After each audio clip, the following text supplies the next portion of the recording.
Hello mathematicians, puzzlers, and other curious people. In this video, we are investigating the area of a square if we know its perimeter.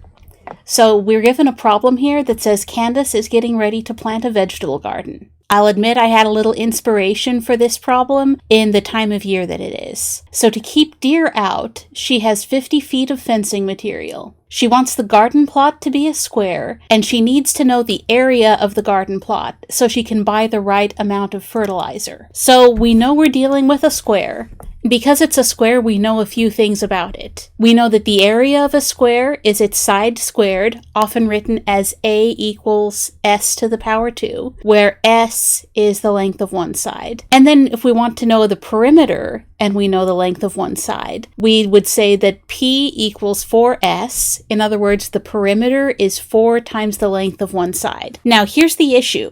Area is what we eventually want to know. Perimeter is what we know now because we know the total amount of fencing material she has. If somebody said, okay, area, let's jump to conclusions and plug into the area formula, they'd run into a problem because they'd be saying that the side, well, the only other number they have is the 50 feet. But the side can't be 50 feet because if we have 50, 50, 50, 50 all the way around, that would be 200 feet, and that's more feet of fencing material than Candace has. We actually don't yet know the length of the side. We have to take what we know and kind of work backwards. Now, what we do know is that 50 feet of fencing material has to go all the way around, and that's what a perimeter does on a geometric figure. So this formula right here that says the perimeter is 4 times the length of the side can help us out in finding out the length of one side. So we know that 50 feet will be 4 times the length of a side.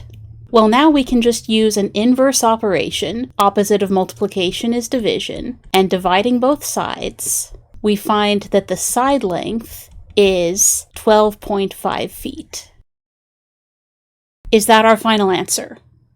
Well, no, it's not. Remember, we wanted to know the area. Now we know the side. Why did we do that? Because it gets us one step closer to finding out the area. So now we can take this formula and use this fact. So now we know that the area is 12.5 feet squared. Now be careful with this. Don't just put feet squared without parentheses. The 12.5 gets squared and the feet gets squared. Now we'll be working in square feet, and that 12.5 gets squared, in other words, multiplied by itself.